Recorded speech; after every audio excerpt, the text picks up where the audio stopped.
You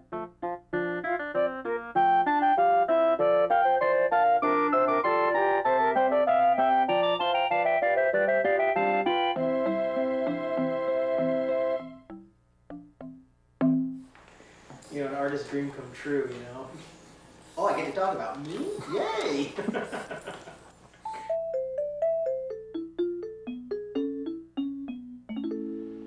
One night I was over at my sister's and she actually had an old Lite Brite in her house, and I thought, oh, that is perfect. That's what I wanted.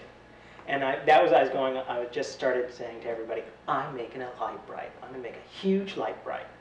And the whole process then was trying to figure out, how do I physically make it? You know, what do I do? I went out and I bought a Lite Brite and I started to play with it. You know, just like what kind of designs could I get? And then I was wondering, how do I get like big screen?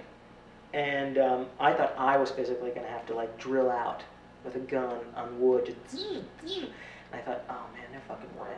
And then, by the good graces of the art gods above, I got someone's mail that wasn't supposed to be mine. And it was a catalog called The Whole Story. Lo and behold, it's a catalog on perforated metals. And I just happened to take their catalog, matched it up with the Lite Brite pegboard. It was a perfect match. And I could buy it in sheets of 10 feet by 5 feet. And I thought, perfect. The hard part was figuring out what I wanted to do with the Lite Brites. And that took me a while. I would sketch, I'd paint, I would make lists. And I wanted it to be appropriate to the Lite Brite. You know, I didn't want to do something very lofty.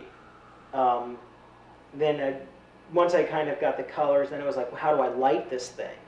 I started building these boxes, and at one point I had this 100-watt light bulb behind the Alfred E. Newman mouth, and I'm working on it, and all of a sudden I start noticing, I'm like, wow, his dark spots are getting really dark. And I'm still like fiddling with my pegs, and I'm like, well, that mouth is getting darker and darker. What is going on?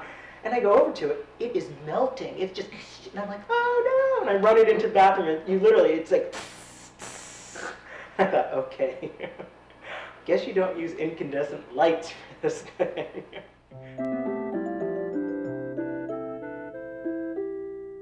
Okay. My Carol Merrill. And? You know, open them up, Mm-hmm. you know, take all the pegs out, and spill them out on the table. Mm-hmm. You know, and then comes, you know, the fun and the joy. You know, you start getting your green, shoving them into my bags. The green bag's good. Oh. Damn! Fling them into the green bag. Get my clear. You're not very good at this, are you? Well, I devised the system. This is a little rougher. This system's a little rougher. And you start, you know, separating. I have to find out what peg goes where. You know, a lot of times I'll just sort of get a batch. Mm-hmm. And one of the things, you know, when you have 60,000 pegs to do, you know, you'd sit here and I'd start, you know, saying, okay, go in order, you know, from the green to the blue to the purple to the red to the orange to the pink, you know, and then I would be like, okay, let's do it the reverse way, and then I'd start doing it that way. Okay, let's do every other color. Okay, you know, just something. So this was my life for about a good 2 weeks. Now, you had people helping you? No, my friends gave up on me. No, they all found something better to do. If they did, they were bad at it, or they'd sit here and like, they'd start doing this, and they'd be like, oh my God, I can't believe you're doing this. Oh, and then they would do a couple and leave. It was a lonely task.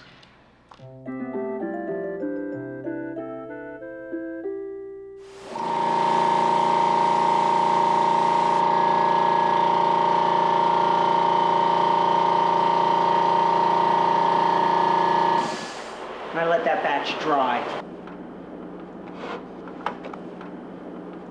And it is so annoying. The other day I was working and I needed a medium blue.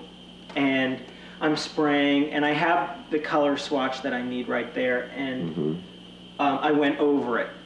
And I already had enough dark blues, and it was just incredibly frustrating for me, because I was like, fuck. Not only did I reload it, but I had to just keep going, take it down, then reload again for color that I didn't even really need. And I was, you know, it's boring to sit around. Mm-hmm.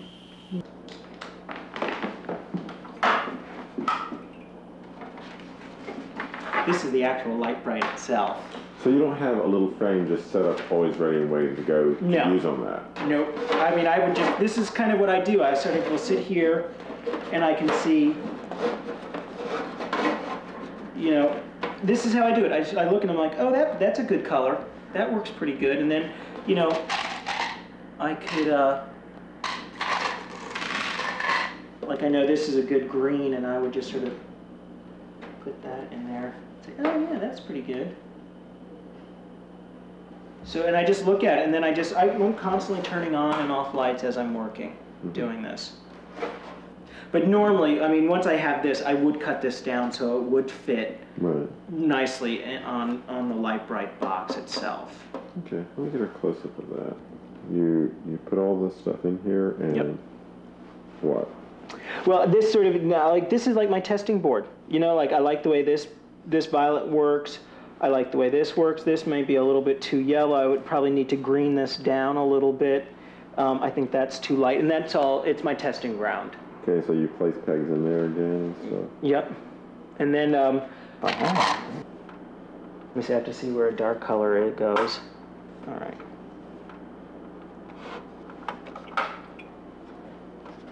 Let's see how that looks up there.